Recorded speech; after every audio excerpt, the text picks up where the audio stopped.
There is a quiet assumption that runs through much of adult child life that progress comes from getting someone to do what they are told, that safety comes from order, that learning follows obedience.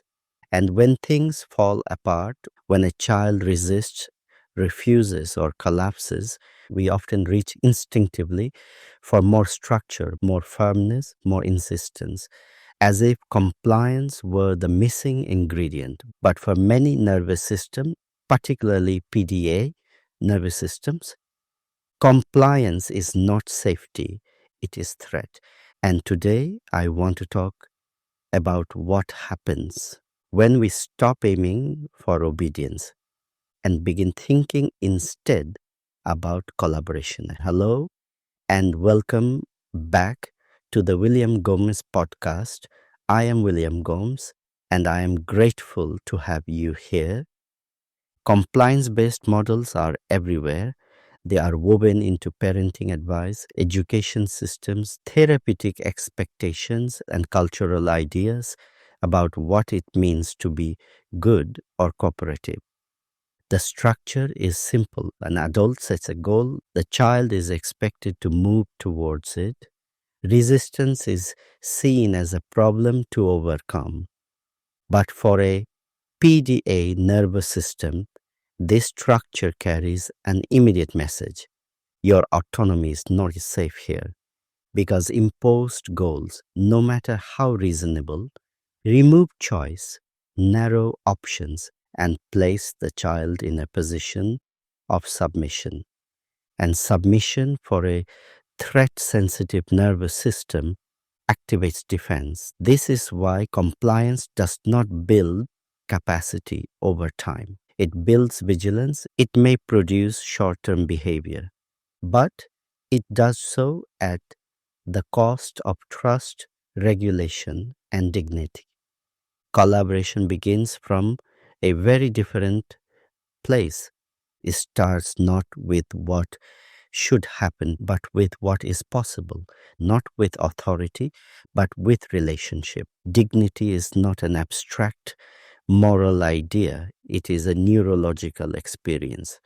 To feel dignity is to feel that one's inner world matters, that one's limits are real, that one is not being overpowered.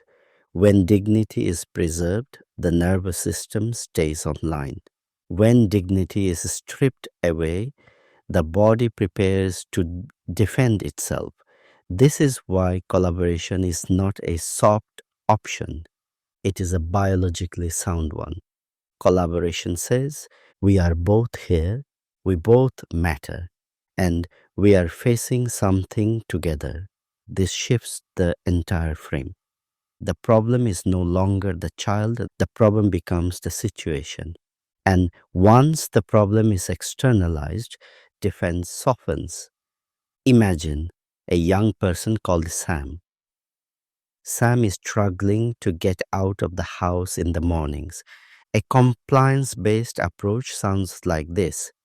You have to leave now. This is non-negotiable. We don't have time for this. The goal is imposed. The pressure rises. Sam's system resists. Now, imagine a different posture. The adult notices the struggle and slows down. Something about mornings is hard. Something about this transition overwhelms Sam's system. Instead of pushing for obedience, the adult begins to think with Sam, not in the heat of the moment, not as an interrogation, but as a shared exploration over time. What makes mornings heavy? What parts are hardest on the body? What helps even a little? The goal does not disappear, but it becomes shared, not imposed. And because Sam is no longer fighting the adult, he has more capacity to engage with the problem. This is how collaboration builds capacity, not instantly, not dramatically, but steadily. There is an important distinction here.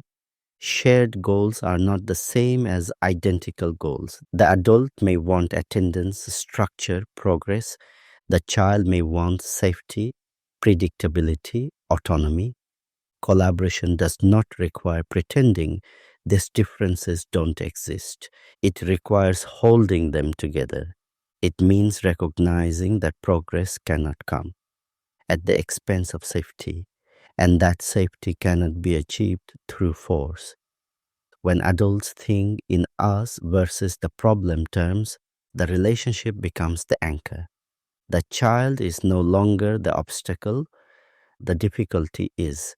This reduces shame, it reduces power struggles, and it allows curiosity to replace defense. Adults often worry that collaboration means giving up authority, that without compliance, chaos will follow, that children will never stretch or grow. But growth does not come from being overruled, it comes from being supported through challenge at a pace the nervous system can tolerate. Collaboration does not mean the adult disappears.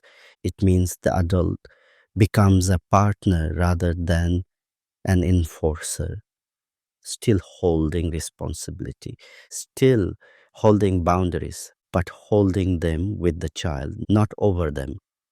Over time, this builds something compliance never can: internal motivation, trust in relationship, a sense of agency. Thus are not behavioral outcomes, they are nervous system outcomes, and they last. Collaboration is slower, it asks more of adults, it requires patience, reflection, and restraint.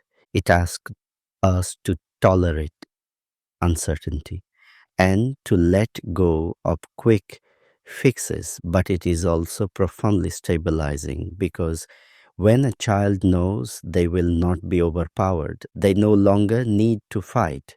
And when fighting stops, real problem solving can begin. Collaboration instead of compliance is not about lowering expectations. It is about changing the route by which we reach them, from force to partnership, from obedience to dignity, from you must to we'll work this out together. And for PDA nervous systems, that shift is not just helpful, it is essential. Thank you for listening. This is the William Gomes Podcast. Take care of yourself, stay curious. And if you found this episode helpful, you're very welcome to follow, share, leave a comment or a rating. I'll speak with you again soon.